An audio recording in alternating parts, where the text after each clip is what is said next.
여러분 안녕하십니까. 오늘 저 고대사 제 6주차 강의를 진행하겠습니다. 오늘은 이제 여러분들 중간고사도 앞두고 있고, 그래도 내용을 좀 주교재를 중심으로 정리하는 시간을 갖도록 하겠습니다. 중간고사에 관해서 지금 시험을 어떻게 칠지는 모르겠습니다만은, 일단 확정이 되면은 다시 한번 말씀을 드리도록 하겠고요.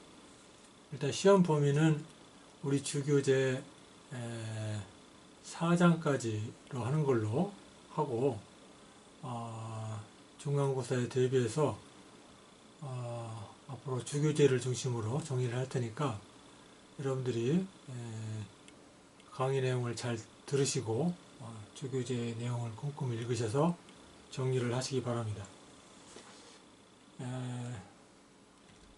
네, 그러면은 주교재 제3장 1절 그리스의 암흑시대를 보겠습니다. 제가 저 별표를 하고서 우리 주교재에 있는 핵심 문제를 한번 적어봤어요. 학생 여러분들께서는 핵심 문제를 좀 잘 상기하시면서 내용을 좀 정리를 하시고, 저도 그 중간고사 출제를 하면서 이 핵심 문제에 관해서 좀 검토를 한 다음에 주요한 내용 주제들을 많이 반영을 할 테니까 이렇게 대비를 하시기 바랍니다. 참고로 제가 CF하고서 155쪽 하단과 167쪽 이하를 이렇게 적어봤습니다만은, 제가 지적한 내용을 한번 좀 같이 보겠어요. 우리 주교재를 한번 같이 봐주시면은 155쪽의 하단의 얘기는 제가 여기 보시면은 그 박스 옆에 부분이죠. 그 결과 영웅적 이상은 그리스 사회에 깊숙이 스며들었다. 호메로스 서사시는 고전기와 그 후에 이르기까지 영웅적 이상을 널리 전파했다. 이런 그 구절이 있습니다. 그래서 이 암흑시대 하면은 그야말로 정치적인 혼란의 시대였고, 따라서 이 무력이 횡행했던 시대였고, 따라서 귀족 전사들이 중심이 된 그런 생활을 했던 시기였다, 이렇게 말씀을 드릴 수가 있는데, 바로 그 영웅들의 이미지는 이런 암흑시대를 배경으로 등장을 했고, 이걸 잘 그리고 있는 그 고전 작품이 여러분이 잘 아시는 호메로스의 일리아스와 오디세이아라는 작품이었죠. 그래서 이 영웅주의 얘기를 말씀을 드릴 수가 있겠습니다. 그래서 일단 이 핵심 문제에 대한 답변으로 우리가 이 점을 좀 지적할 필요가 있겠다 싶고요. 자, 두 번째로 167페이지 이하 그랬는데, 글에 한번 가보시면요. 167페이지 이하에서는 서정시 해가지고 영어로 lyric이라고 하죠. Lyric. 서정시란 어떤 그 개인의 감정을 중시해서 노래하는 이제 그런 시가다 할 수 있겠는데, 이 서정시의 등장은 바로 암흑시대의 그 영웅 중심의 서사시. 이 서사시 하면은 굉장히 좀 스케일이 크고, 어떤 한 민족의 어떤 그 영웅을 중시하는 뭐 이런 유형이라고 할 수 있는데, 이 리릭 하면은 그보다는 좀 개인적인 어떤 그런 차원의 감정을 노래한 시가들이다 할 수도 있죠. 그래서 다른 한편으로 암흑시대의 종말은 결국 개인의 어떤 감정을 중시하는 서정시의 탄생을 가능케 했다 해가지고 167페이지 그 다음에 168페이지 상단에 이르기까지 서정시의 여러 그 형태들을 소개를 하고 있어요. 그래서 결국 저 질문에 대한 답변은 암흑시대를 배경으로 한 호메로스의 서사시가 이후에 많은 영향을 끼쳤다는 점 하나하고, 또 하나는 그와는 다른 형태의 서정시가 등장한 점도 우리가 하나 암흑시대의 종말과 관련해서 변화된 문화적 형태다, 이런 점들을 지적할 수가 있겠습니다. 자, 그러면은 다시 주기제로 돌아와서 154페이지를 보겠어요. 그리스의 암흑시대에 관한 설명에서 거기 보시면은 우리 책에는 지금 154쪽 중간에 휴브리스라고 되어 있는데 그리스 발음으로는 휘브리스라고 하는 게 적절하다고 하겠어요. 그래서 이 말은 영어로 말하자면 arrogance라거나 해가지고 오만이라고 번역할 수 있겠는데, 이 영어의 arrogance라는 말보다 훨씬 좀 더 뭐랄까요, 그 의미가 좀 깊다라고 할 수 있어요. 왜냐하면 이거는 어떤 개인적인 차원의 오만이 아니라 신에 대한 불경을 의미하는 말이 되겠어요. 그래서 이 그리스인들의 가치관에는 항상 그 신을 두려워하고 경외라고 하죠. 두려워하면서도 한편으로 존경하는 그런 어떤 심성들이 쭉 자리 잡고 있었는데, 이것이 역시 또 그리스인들이 어떤 그 가치관, 세계관을 이해하는 데 아주 중요한 개념이 되겠어요.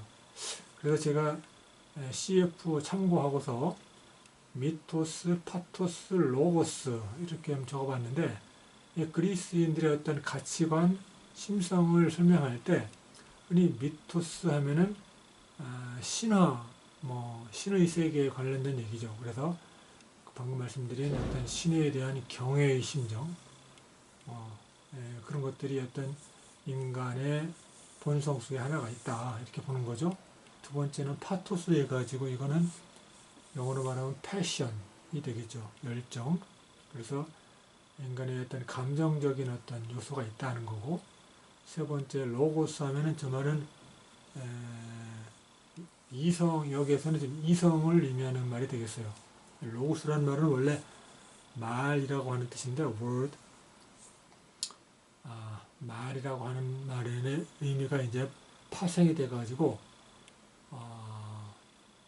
이성이라고 하는 의미로도 확대가 되고, 나중에 어떤 종교와 관련해서는 또 로고스가 어떤 신의 섭리 이런 의미로도 또 확대가 되죠. 아무튼 여기에서는 지금 이제 이성이라는 의미가 되겠어요. 그래서 인간의 본성에는 신을 경외하는 마음, 그 다음에 열정적인 모습, 그 다음에 이성적인 모습, 세 요소가 있다 해가지고 인간을 설명했는데, 휘브리스라는 말은 그러니까 첫 번째 미토스적인 어떤 생각을 반영한 말이다, 이렇게 설명할 수가 있겠습니다. 이 휘브리스와 관련해서 여기 보시면은 아무튼 그리스 암흑 시대를 겪으면서 그리스인들에게는 이런 어떤 가치관들이 발전을 했다 하는 점을 말씀을 드릴 수가 있겠습니다. 자, 그 다음에 155페이지를 넘어가시면은 아까 말씀드린 영웅주의에 관한 얘기가 있는데, 이와 관련해서 여러분들께 논문을 하나 소개를 해드리고 간단하게 과제를 내드리겠어요. 여러분들이 학교 도서관 홈페이지에 들어가셔서 이 전자 저널로서 내려받기를 하시면 되겠어요. 이태수의 호메로스의 영웅주의 윤리관이라고 하는 논문이 있고요. 저널명은 서양 고전학 연구가 되겠습니다. 예, 여기 50권에 실려 있는 저 논문을 한번 잘 읽어보시고 내용을 충실히 요약하는 면 되겠습니다. 예, 그래서 여러분들의 뭐 감상이라거나 평가는 굳이 안 써도 좋으니까 내용을 충실하게 요약을 하시고 그 A4 용지 한 장 분량으로 작성을 하셔서 우리 이루리를 통해서 기일 내에 제출을 해주시도록 부탁을 드리겠습니다. 자, 그 다음에 155쪽 하단 이하에 보시면은 외국과의 접촉 및 폴리스의 형기라고 하는 소단원에서 그리스인들이 기원전 9세기에 페니키아인들과 접촉을 하면서 여러 가지 새로운 발전을 하게 됐다 하는 얘기가 나와 있죠. 그래서 페니키인들로부터 받은 영향을 해가지고 알파벳을 채택을 했다는 점, 그 다음에 157쪽을 가시면은 157쪽 뭐 예술을 배웠다는 점, 또 그 다음에 항해술을 배워가지고 지중해 각지로 나갔다는 점, 뭐 이런 얘기들이 있습니다. 그래서 페니키아인들의 영향이 그리스인들에게 아주 컸다 하는 점을 잘 이해를 하시고, 그 밑에 보시면은 158쪽 중간 부분에 아스티와 코라 해가지고 폴리스의 구조를 설명하는 말들이 있죠. 그래서 이 아스티란 말은 그 도심을 뜻하는 말이 되겠어요. 그래서 이제 우리가 폴리스의 어떤 다운타운, 타운에 해당되는 구조가 이제 아스티가 되겠고, 코라는 그 주위의 농촌 지역을 가리키는 말이 되겠는데, 아무튼 되게 이 아스티의 중심부에 신전을 두어가지고 모여들기 시작했는데, 이런 어떤 그 신전을 중심으로 한 폴리스의 형성이라고 하는 이런 어떤 도시 구조가 또 보면은 페니키아인들의 영향으로 형성이 됐다, 이렇게 말씀을 드릴 수가 있겠습니다. 자, 그 다음에 158쪽에 보시면은 시노이키스모스라는 말이 있죠. 시노이키스모스라는 말은 우리말로 하면은 뭐 함께 모여 살기, 이렇게 지금 우리 책에는 나와 있고, 민석공 선생님의 그 서양사 개론을 보시면은 한자를 써가지고 집주, 몰집자, 살주자 해가지고 집주라고 표현을 했는데, 이 시노이키스모스라는 것은 또 하나 염두에 둬야 될 것이, 그냥 뭐 전혀 모르는 사람들이 함께 모여 사는 것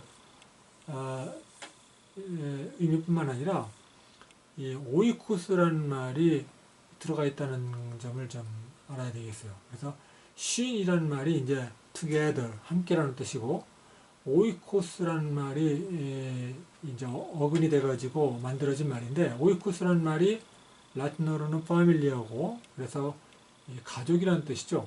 그래서 가족 단위로 모여드는 경우가 많았고, 따라서 파밀리아, 오이코스의 우두머리인 가부장이 굉장히 큰 권한을 행사했고, 이게 바로 귀족 집안의 이 파밀리아 하면은 이제 오이코스 마찬가지고 귀족의 가문을 말하죠.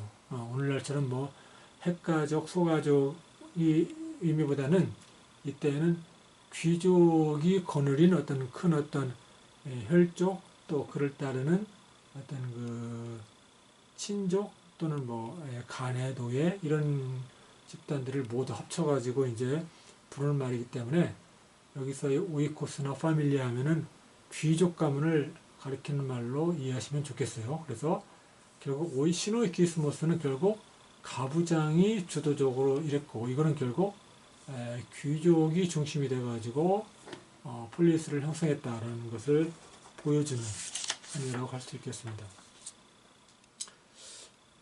예, 다음으로 상고기로 넘어가겠습니다. 이 상고기의 핵심 문제는 중장보병 전술의 등장은 그리스 정치 규범에 어떤 영향을 미쳤는가인데, 이 물음과 관련해서 우리가 이 그리스의 정치사를 이해할 때 전술의 변화가 정치 발전에 끼친 영향을 좀 알아야 되겠죠. 그래서 아까 말씀드린 대로 귀족이 처음에 정치에서 주도적인 역할을 할 수 있었던 데에는 우리가 가부장이라는 적뿐만 아니라 그들이 유사시에는 이제 부자니까 말을 타고서 출전을 했죠. 그래서 당시 전투에서는 이제 말을 탄 기사, 기병이 굉장히 활약을 많이 했기 때문에 전쟁터에서 공을 세운 만큼 정치에서 발언권을 갖는다. 이런 어떤 기본 원칙에 의해서 귀족이 발언권이 있었던 거죠. 반면에 이 중장보병의 전술은 다수의 부유한 평민들이 함께 활약을 해야만 했죠. 이 중장보병이 그냥 개인으로 싸우는 게 아니라 중장보병으로 일단 무장을 하려면은 돈이 많아야 되죠. 그러니까 일단 주장군인들은 일정 정도의 재산을 가진 자들 많이 참여할 수가 있었어요. 그리고 이들은 혼자 싸우는 게 아니라 팔랑크스라에서 밀집 방진 대형을 짜가지고 방패로 함께 대형을 이루어서 나가기 때문에 다수의 부유한 시민이 필요했죠. 그래서 결국 부유한 평민들이 정치의 발언권을 갖는 기회가 됐다 하는 거고요. 그래서 지금 저기 밑에 보시면은 163쪽 이하에 사회적 정치적 혁명 이런 말이 있죠. 이와 관련해서 우리가 그 참고문헌에서 여러분들 강의 계획서에서 처음에 나눠드린 참고문헌을 보시면은 이 토마스 마틴의 고대 그리스사라는 책을 제가 소개해 드렸는데, 여기에 이 중장보병 혁명론에 관련한 설명이 나와 있어요. 여러분들께서 역시 이 관련 내용을 좀 읽어보시고 토마스 마틴이 설명하는 중장보병 혁명론이 무엇이고 이에 대한 학계의 논쟁이 어떻게 전개가 되고 있고, 그 다음에 토마스 마틴은 또 어떻게 판단을 하고 있는지, 이것을 여러분들이 역시 보고서로 A4 용지 한 매로 역시 여러분들의 개인적인 비평이나 감상은 안 써도 좋으니까 일단 저 책의 내용을 충실하게 정리를 해서 제출을 해주시기 바랍니다. 자, 그래서 우리가 이제 기병이 끼친 영향, 그 다음에 중장보병 전술이 끼친 영향, 여기까지 말씀을 드렸죠. 그 다음에 이제 또 하나가 나중에 보시겠습니다만은 아테네에서 해군이 강화되면서 해군의 이 노자비들, 이 노자비들은 무장이 필요 없었어요. 그렇기 때문에 최하층민도 참가를 해서 전쟁터에서 공을 세울 수가 있었던 거죠. 그래서 해군력 강화의 결과 최하층민도 전쟁에서 노자비로 활약을 하게 되고, 따라서 최하층민도 정치에 발언권을 갖게 되는 직접 민주정치가 꽃피어났다, 이런 말씀을 드릴 수가 있겠어요. 그래서 우리가 이 전술의 변화와 정치의 발전, 이 관계를 잘 정리를 해야 되겠습니다. 자, 그 다음에 160쪽의 하단에 식민지 개척의 동기가 나와 있습니다. 그래서 거기 보시면은 여러 가지 얘기가 있죠. 제일 먼저 이제 상업이 발전하면서 상업적인 이익을 취하기 위해서 하는 경우, 그 밑에 보시면은 인구가 너무 늘어나서 인구를 분산시키기 위해서 강제로 내보내는 경우, 세 번째 정치적 혼란으로 정적들이 강제로 추방이 되는 경우, 뭐 이렇게 쓰고 있죠. 그래서 동기를 좀 보시면 되겠고요. 다음으로 162쪽을 보시면은 이 식민지 팽창의 결과가 나와 있습니다. 그 중에 162쪽 네 번째 줄에 공통의 정체성, 뭐 이런 얘기가 있죠. 그래서 이를 잘 보여주는 예가 바로 델포이 신탁소가 전체 그리스인들의 성소로서 널리 각광을 받았다는 것. 두 번째, 올림픽 경기, 이런 것들을 쓸 수 있다는 거죠. 그래서 우리가 그리스인의 정체성이라는 것은 결국 그리스인들이 비그리스인들을 만나면서 갖게 되는 거겠죠. 그래서 역시 식민지 팽창이 가져온 한 결과이고, 이런 어떤 정체성을 갖게 되면서 그리스인들이 결국 어떤 그들의 어떤 자의식을 발전시키면서 문화도 발전시키고 어떤 여러 가지 통일된 모습을 보여줬다 하는 점을 이해하는 것이 중요하겠습니다. 자, 그 다음 164쪽 넘어가시면은 참주정에 관한 얘기가 나와 있습니다. 이 참주정에 관해서는 우리가 지난번에 말씀을 드렸기 때문에 우리 참주정이 등장하게 된 배경, 이들의 어떤 공과 그 다음에 과, 이런 점들을 잘 정리를 하시기 바랍니다. 자, 다음으로 3장으로 넘어가겠습니다. 삼국의 폴리스에서는 대표적인 세 폴리스, 아테네, 스파르타, 밀레토스가 어떻게 해서 그리고 왜 서로 달라졌는가라는 핵심 문제를 제시를 하고 있죠.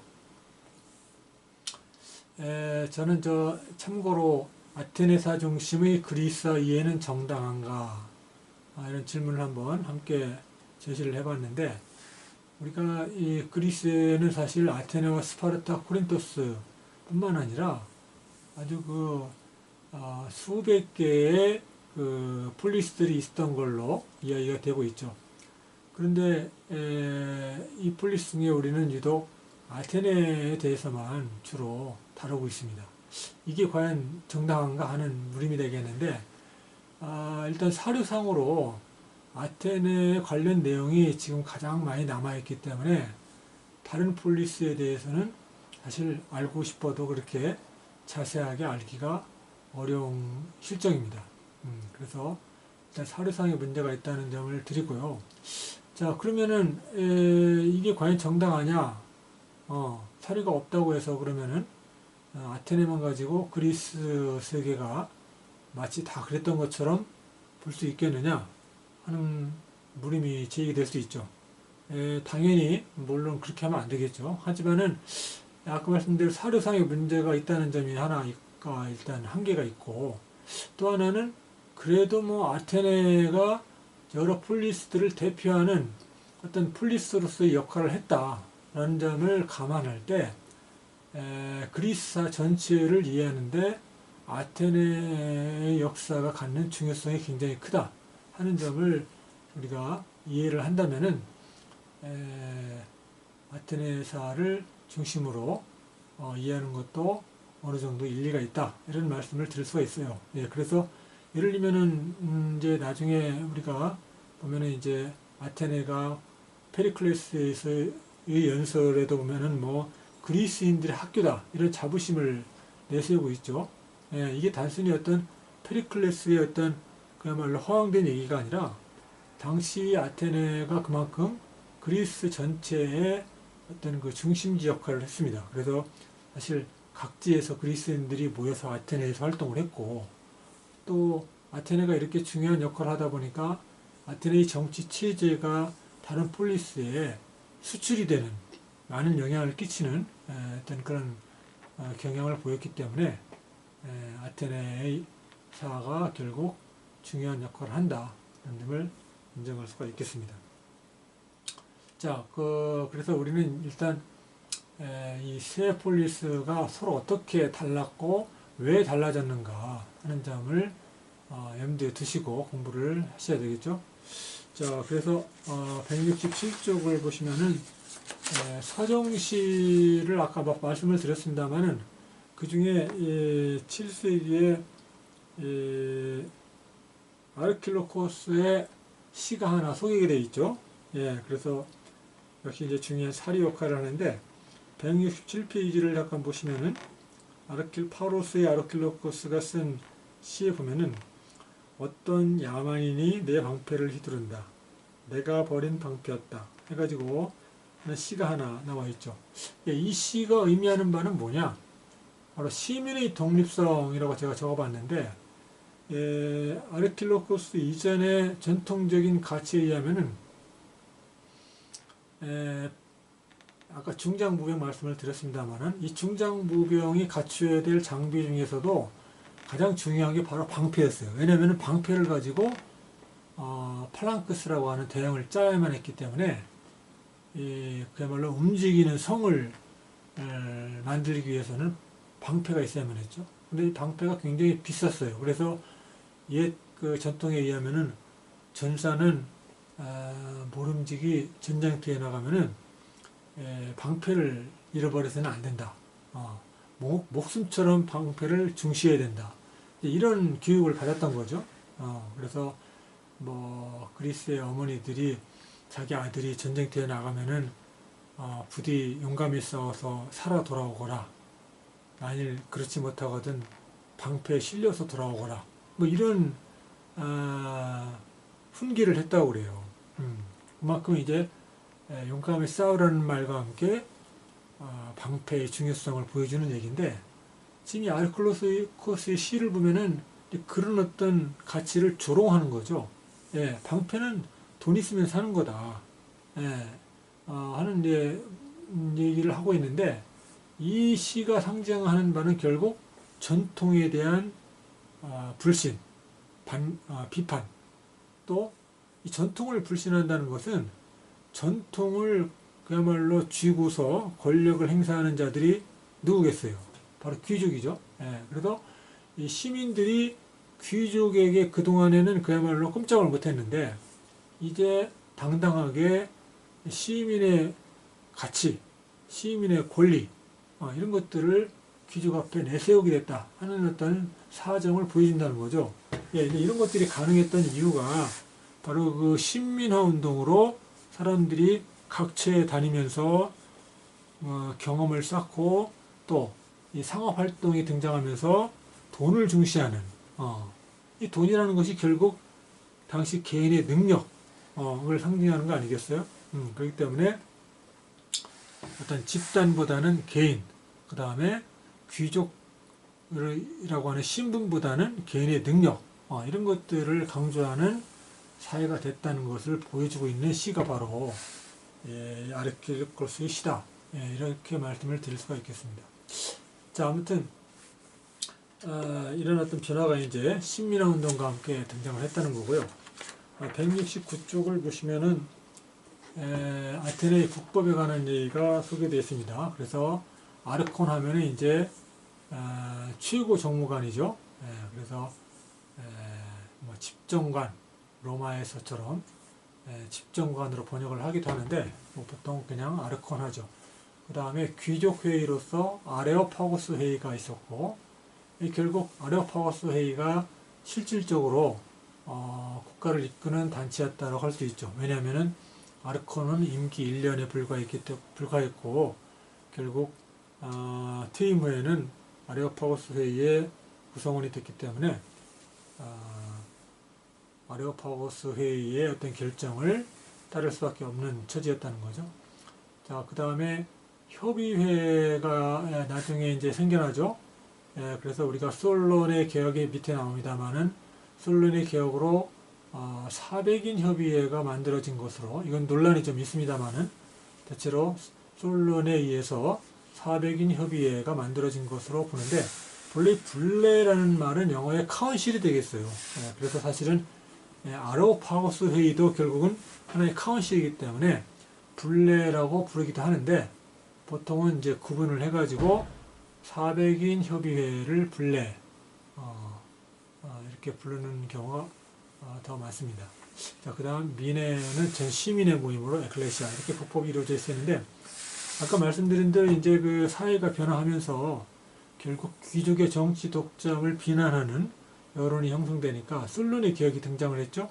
솔론의 개혁에 대해서는 우리가 지난 시간에 말씀을 드렸습니다만은 조금 더 구체적으로 보면은 금권정의 원리를 적용시켰다는데 그게 바로 이제 재산에게 따른 시민 구분이죠. 그래서 부자를 펜타코시오 메딘노이. 저 말은 펜타코시오라는 말이 400이라는 뜻이고 메딘노이라는 말은 이제 곡식의 양을 재는 도량형의 단위가 되겠어요. 그래서 400 메딘노이 이상의 수확을 거두는 자 이런 의미가 되겠어요. 그 다음 기사는 히페이스라고 하는데 이거는 이제 300에서 400 300에서 500까지 400, 500까지고 자영농은 200에서 300 그 다음 빈민은 200 이하 뭐 이렇게 구분을 지어가지고 재산액에 따라서 참정권을 다르게 부여했죠. 그래서 제일 부자인 펜타코시오 메딘노이와 기사는 전치에 그랬는데 아르콘 아레오파고스 회의 400인 회의 에클레시아 전체에 다 참여 가능했다는 거고요. 그 다음 자영농은 제가 협이라고 그랬는데 저건 이제 협의회 아까 400인 협의회라고 그랬죠. 400인 협의회와 에클레시아에 참석이 가능했고 빈민은 테테스라고 했는데 에클레시아 민회에만 참석이 가능했다. 이렇게 이제 차등으로 참정권을 부여했다는 거고요. 그 다음에 솔론의 개혁이 중요한 이유가 민의의 권한을 확립했다는 거죠. 그래서 이 아르콘에 대한 선출권을 민회가 행사하도록 했고 그 다음에 정부 간의 판결에 대해서 항소할 수 있는 항소법정으로서의 권한을 민회에 부여를 했기 때문에 그리고 이 금권정이라는 것이 아까 말씀드린 대로 결국 재산에 따른 참정권이니까 귀족이라고 하는 신분에 의한 어떤 특권을 파괴했다는 거죠. 그래서 귀족의 특권을 파괴하고 민의 권한을 확립했다. 확립이라기보다는 하여튼 기초를 닦았다.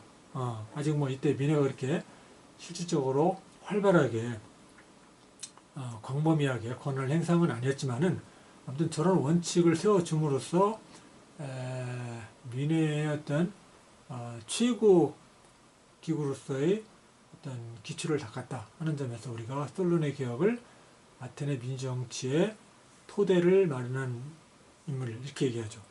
자, 그 다음에 중요한 게 바로 이 클레이스테네스의 부족제 개편인데 이 클레이스테네스의 부족제는 예전에 그 부족이 4개의 부족, 필레라고 하죠. 그 다음 부족 밑에 형제단, 프라트리아가 있고 프라트리아 밑에 시족, 겐스가 있고 시족 밑에 오이코스 이렇게 이제 편제가 되어 있었는데 이것을 10개의 부족, 그 밑에 30개의 중간행정구, 트리티스라고 하죠. 그 다음에 데모스, 이건 이제 빌리지, 마을이죠. 그래서 귀족의 온상인 예전에 그 형제단 프라트리아를 해체시키고 이 프라트리아라는 말이 영어의 이 브라더의 어원이 되겠어요. 그래서 아까 지난번에 지난 시간에 말씀드린 저 형제단이라는 것은 진짜로 피를 나는 형제가 아니라 귀족을 따르는 자들이 귀족을 따르는 무리들이 자신들의 어떤 유대를 강화하기 위해서 만들어내는 말이라고 그랬죠. 그래서 저 프라트리아를 해체하고 빌리지, 이 데모스를 근간으로 해서 이렇게 묶어서 30개의 중간행정구는 이제 원래 트리티스라는 말이 a third, 3분의 1이라는 뜻이에요. 그래서 이게 왜 3분의 1이냐? 3개의 중간행정구가 묶여가지고 하나의 필레를 이루었어요. 부족을 이뤘기 때문에 부족의 3분의 1이다. 이런 의미가 되겠어요. 그래서 도시에 10개, 그 다음에 어촌에 10개, 그 다음에 농촌에 10개, 이렇게 10개, 10개, 10개로 묶은 다음에 도시에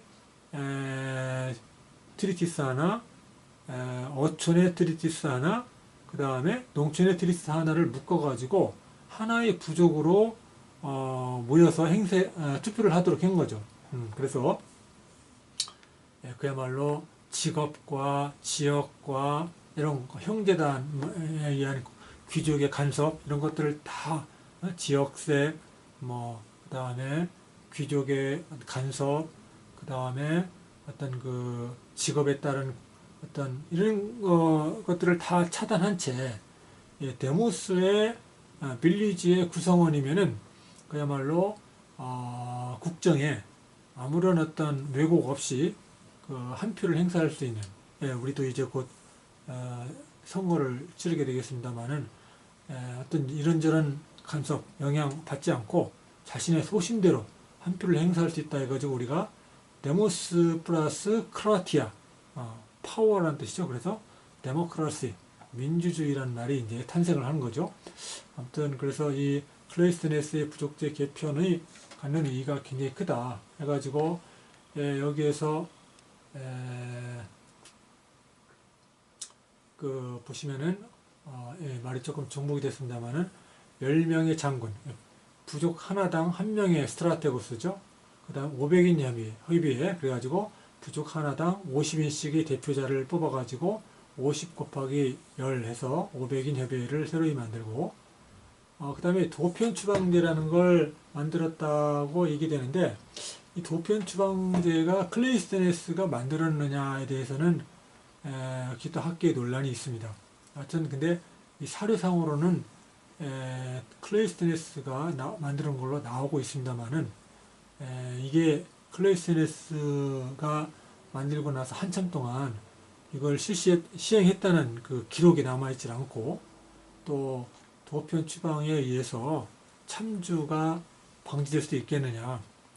실제로 참주가 등장하려고 할 때 도편 추방으로 그게 막을 수가 있느냐. 이런 어떤 실효성에 대한 의문, 그 다음에 사료에 대한 불신, 그 다음에 사료상으로 또 도편 추방이 시행된 기록이 없다. 한참 동안 해가지고 논란이 있습니다만은 어쨌든 클레이스테네스가 도편 추방제를 만들었다 하는 얘기들이 대체로 많이들 수용이 되고 있습니다. 자, 아무튼 의의를 보면은 귀족 세력이 원상인 형제단을 파괴했다는 점, 아까 말씀드린 대로 데모크라티아를 확립했다는 점, 그래가지고 이소노미아라는 말은 이소라는 말이 이게 이제 이퀄이라는 뜻이죠. 그래서 법 앞의 평등을 이소노미아, 노모스라는 말이 이제 법이라는 의미가 있어서요. 이사구리아라는 말은 아고라 하면은 이제 광장이죠. 그래서 이제 광장의 평등이니까 이거는 그러니까 언론 출판 자유를 의미하는 게 되겠어요. 그래서 언론의 자유와 법 앞의 평등을 원칙으로 하는 어떤 그 아테네 민주 정치가 이제 가능해졌다는 거죠. 자, 그 다음에 171쪽을 보시면 이제 스파르타 얘기가 나오고 있는데 스파르타에 대해서는 우리가 지난 시간에 말씀을 드렸기 때문에 생략을 하겠습니다. 아무튼 그 도리아인의 정복 국가였기 때문에 다수의 피정복민들을 아주 강력한 군사력으로 통치해 나갔다 하는 말씀이고 메세니아인들의 반란을 계기로 해서 리쿠르구스의 개혁을 통해 가지고 뭐 에포르라거나 그 다음에 그 아고게라거나 시시티아라거나 그래가지고 스파르타의 어떤 기본 국보 게루시아라거나 게루시아 언론을 뜻하는 말이죠. 그래서 이런 기구들이 만들어졌다 하는 얘기들이 쭉 나와 있으니까요. 여러분들이 주기를 보시면 되겠습니다. 자, 그 다음에 175쪽을 보시면 밀레토스의 경우인데 밀레토스는 이제 또 다른 케이스라는 거죠. 아테네가 토착 세력인 이오니아인들이 중심이 돼가지고 상업 중심의 개방적인 이런 문화가 발전했고 결국 직접 민주정으로 발전했고 스파르타는 이제 외부에서 온 정복민들이 만든 정복국가로서 폐쇄적이고 군국주의적인 국가로 발전했다면은 밀레토스는 어땠느냐? 밀레토스는 일단 자리 잡은 데가 터키의 해안가 쪽이죠. 그렇기 때문에 일단 본토를 떠나서 식민활동을 통해서 만들어진 나라예요. 그러다 보니까 토착적인 전통이 약하죠.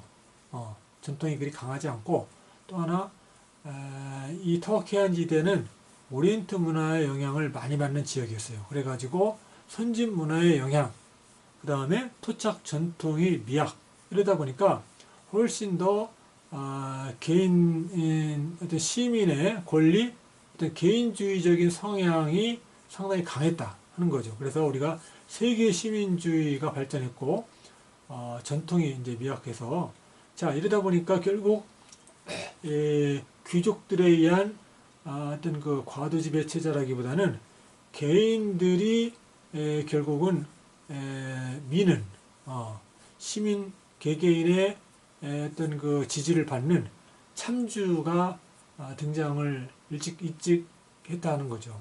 특히 이 지역은 상업이 발전하면서 빈부격차가 확대되고 그러다 보니까 사회 갈등도 커지고 또 하나 상업 활동이 활발하면서 개인의 어떤 그 주의적인 성향이 강화되다 보니까 결국 이런 정치 체제가 일찌감치 발전을 했다는 거죠. 그래서 우리가 보시면은 이제 사료로도 밀레토스의 참조 얘기가 나오고 있죠. 자, 그다음 또 하나가 이 지역의 특징이 이 오리엔트 지역의 이 강력한 국가들이 이웃에 있다 보니까 자신들의 생존을 위해서 일찍이 또 동맹이라고 하는 정치 형태를 만들어냈다는 거예요. 그래서 이오니아 동맹이 일찍이 등장을 했다는 점도 그 결국 그리스인들이 결국 오리엔트의 어떤 강력한 국가에게 흡수되는 게 아니라 이런 세력에 맞서서 자신들의 어떤 독립성, 정체성을 강화해 나가는 역할을 쪽으로 또 발전을 했다는 거죠. 결국 이 문제가 나중에 결국 이제 페르시아 전쟁의 원인으로 작용을 하기도 하죠. 자, 그래서 이들은 그 특히 식민 활동을 활발히 했는데 흑해와 이집트 쪽에 주로 이 밀레토스에서 많은 식민 활동을 해가지고 활약을 했고요. 이오니아 사상혁명이었습니다만은 우리가 이 철학이 탄생해가지고 밀레토스 학파, 자연철학 하는 얘기들이 나오죠. 결국 아까 그 독립적인 성향, 세계 시민주의 뭐 이런 성향들이 또 발달된 오리엔트 문화의 영향 이런 점들이 결국 이런 어떤 문화 발전에 영향을 끼쳤다 하는 걸 알 수 있습니다. 자, 그 다음에 페르시아 전쟁은 그리스 군대는 어떻게 훨씬 규모가 큰 페르시아 군대를 물리칠 수 있었는가 이런 질문을 핵심 문제로 제시를 했습니다만은 여러분들이 이제 좀 공부를 해보시면은 되겠고요. 자, 179쪽의 전쟁의 발단과 관련해서 거기 리디아라는 왕국이 존재를 좀 같이 보시면 되겠어요. 리디아는 이 터키 해안가 내륙에 있던 발달한 오리엔트 세계의 한 나라인데 이 그리스인들에게 많은 영향을 주죠. 특히 리디아가 화폐를 그리스인들에게 알려준 화폐를 썼다는 것은 그만큼 또 경제 발전을 알려주는 게 되겠죠. 그래서 경제 발전에 이 그리스인들에게 많은 영향을 끼쳤다 하는 점을 알 수 있고요. 그런데 이 리디아가 이제 페르시아 제국에게 정복당하죠. 페르시아가 다리우스 대왕 때 결국 중앙 집권 체제를 강화하면서 결국 여러 그 제국 내에 있던 약소 국가들을 직접 병합을 해나갔는데 리디아도 이제 그 중에 한 나라라고 할 수 있겠습니다. 자, 아무튼 이 과정에서 결국 빌레토스의 참주정이 결국 나서가지고 반 페르시아 외교 정책을 내세우면서 결국 전쟁이 이제 발단에 이르게 되죠. 자, 그 다음에 180페이지 보시면은 밀티아데스라는 인물이 나오는데, 밀티아데스는 이 마라톤 전투의 영웅이죠. 그래서 우리 저 민석홍 선생님 책에 보시면은 달리는 중장 보병 전술을 해가지고 Running Hoplitas라는 그 표현이 나옵니다. 그래서 결국 이 마라톤 전투의 주요 그 전술상의 원인은 바로 승리의 원인은 이 Running Hoplitas였고, 밀티아데스가 이제 중요한 역할을 했다는 거죠. 이 밀티아데스의 아들이 바로 이후에 나오는 저 밑에 나오는 키몬이 되겠어요. 그래서 이 보수파 정치인으로서 키몬이 굉장히 또 중요한 역할을 하는데, 밀티아데스의 아들이었습니다. 자, 그 다음에 또 하나가 우리가 테미스토클레스의 해군력 강화와 관련해서 3단 노선이라고 하는 새로운 전함을 만들죠. 그래서 이 3단 노선이라는 것은 말 그대로 노자비를 3단으로 앉혀가지고 더 기동력을 강화한 전함이 되겠어요. 그래서 예전에 해전은 대개 노자비가 아니라 무장을 한 병사를 많이 실어가지고 해상에서 배에 뛰어 올라가지고 육지의 전투와 비슷하게 싸우는 방식이었는데, 3단 노선은 그게 아니라 3단 노선의 앞에 이 충격용 돌기를 달아가지고 마치 그 어뢰처럼 이 배전에 뛰어 올라가서 싸우는 게 아니라 배로 이제 들이받는 거죠. 그래서 마치 어뢰처럼 효과를 받기 때문에 우리가 이 노자비들이 이제 중요한 역할을 했다는 말씀을 테테스 바로 그들이죠. 앞에서 드렸습니다. 자, 그 다음에 고전기 그리스 황금 시대에서는 황금시대 아테네 문화는 얼마만큼이나 아테네 민정치 산물이었는가, 뭐 이런 제목을 달았습니다만은, 그 고전기라는 게 영어 이제 클래식이라고 하는 거죠. 그래서 이 고전기는 결국 페르시아 전쟁 이후 직접 민정치가 발달한 시대였기 때문에 이 정치 체제가 직접 민정적으로 발달을 하면서 문화도 그에 맞는 아주 그 중요한 특징들이 나타났다는 것을 우리가 눈여겨볼 필요가 있겠습니다. 자, 183페이지를 보시면은 키몬 얘기 아까 말씀드렸죠. 저 테미스토클레스도 그랬고 키몬도 그랬고 모두 소편 추방을 당했는데 사실 대단한 전쟁 영웅들이죠. 살라미스의 전의 영웅 테미스토클레스, 그에 못지않게 또 중요한 역할을 한 장군이었던 키몬, 이런 인물들이 모두 도편 추방을 당해요. 이것을 우리가 어떻게 해석을 해야 될 것인가? 이걸 이제 나쁘게 평가한다면은 아테네 직접 민정치가 타락했다. 그래서 영웅들을 몰라보고 뭐 이렇게 좀 혹평을 할 수도 있겠습니다만은, 다른 한편으로 보면은 이 사람들은 인치를 배격했다. 즉 아무리 공을 많이 세운 자라 할지라도 당시 어떤 정치 상황에서 문제가 있다라고 하면은 그야말로 과감하게 도표 추정을 했다는 점에서 인치를 경계했다 하는 점을 우리가 또 긍정적으로 평가할 수도 있겠습니다. 자, 그 다음에 184페이지 보시면 페리클레스 시대 직접 민정치가 완성이 됐죠. 미네의 권한을 강화했고, 이 사람은 반 스파르타 외교 노선을 걸었어요. 그래서 친 스파르타인 키문과는 이제 반대편에 섰던 인물이고요. 직접 민정치의 핵심이 바로 수당제였고, 이 수당제로 시민들에게 수당을 지급하다 보니까 국고를 아껴야 될 필요가 있어서 결국 아테네 시민권을 제한하기 위해서 시민권법을 만들었죠.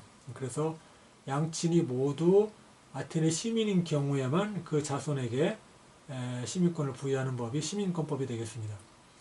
자, 그 다음에 에피알테스는 이제 페리클레스보다 먼저 집권했던 역시 그 민중파 정치인이에요.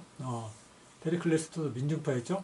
자, 그래서 이 민중파로서 에피알테스는 레디컬 데모크라시를 실시했다 이렇게 알려져 있는데, 이 레디컬이라는 말이 뭐 급진적이라는 민주정 이렇게도 번역을 합니다만은 저는 이 레디컬이라는 말에 또 직접적이라고 하는 의미가 있어요. 그래서 이 맥락에서는 직접 민주정으로 번역하는 것도 의미가 있다 이렇게 생각을 합니다. 왜냐하면은 에피알테스의 레디컬 데모크라시의 핵심은 참정권을 강화하는 거였고 그 내용은 바로 민의 사법권을 확대하는 것이었고 그건 바로 아레오파고스가 기존에 가지고 있던 법률 수호권 아레오파고스의 법률 수호권이라는 것은 아르콘에 대한 심판권을 의미해요. 그래서 최고 정무관인 아레오파고스를 심판할 수 있는 권리를 그동안 아레오파고스 회의가 갖고 있었는데 아르콘을 심판하는 권리를 갖고 있었는데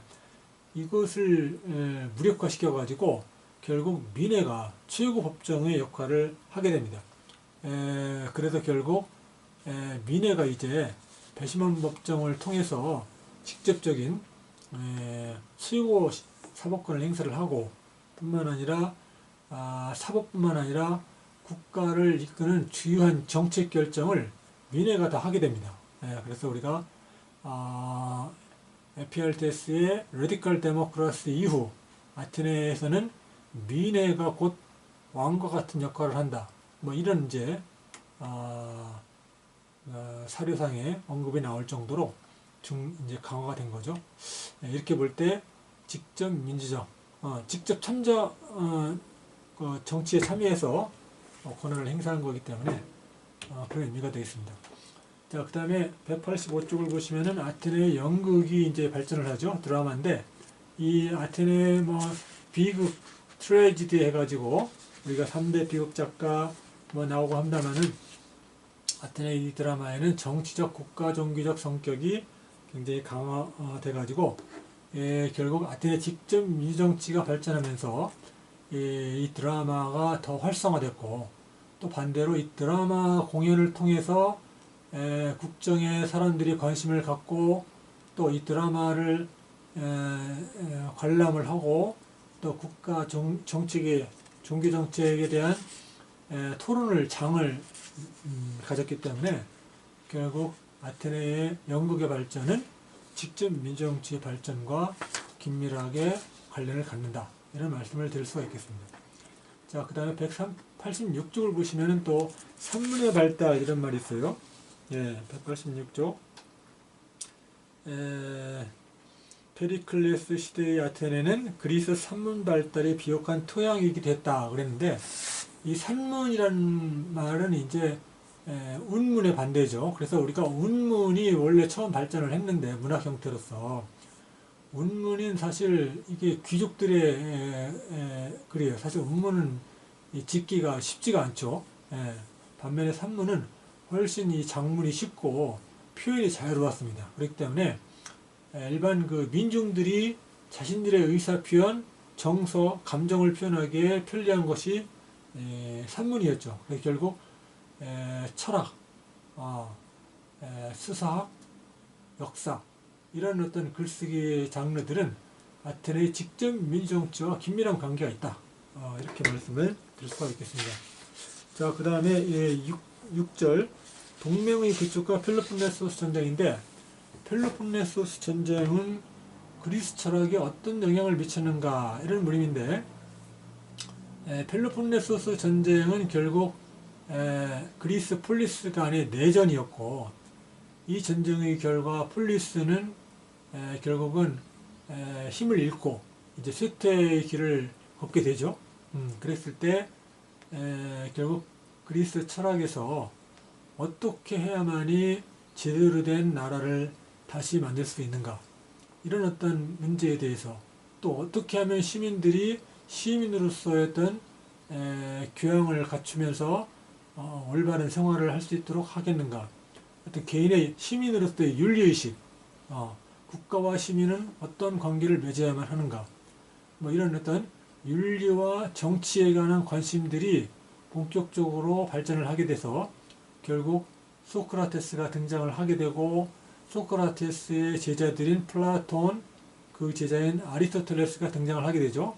그래서 결국 펠로폰네소스 전쟁이 그리스 철학에 끼친 영향은 소피스트, 거기 195쪽 소피스트를 적어놨습니다만은, 소피스트가 등장을 하면서 직접 미정치에서 레토릭이라거나 시민의 권리의식을 강조하는 교양과 권리를 강조하는 어떤 사상이 발전했습니다만은, 펠로폰네소스 전쟁으로 결국 소피스트들이 주장하는 그런 어떤 시민의 권리, 시민의 어떤 교양에 머물지 않고 국가와 개인의 윤리는 어떠해야만 하는가 하는 문제로 그 관심이 옮겨갔다는 점에서 펠로폰네소스 전쟁은 철학에 중요한 영향을 끼쳤다, 이렇게 말씀을 드릴 수가 있고요.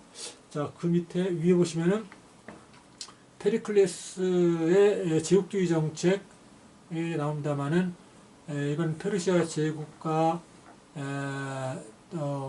대치를 하면서 결국 페르시아를 막기 위해서는 제국주의 델로스 동맹을 강화해야 된다, 이런 어떤 선전을 앞세우면서 결국 사실상 다른 폴리스에 대해서 제국주의 정책을 썼다 하는 얘기가 되겠고요.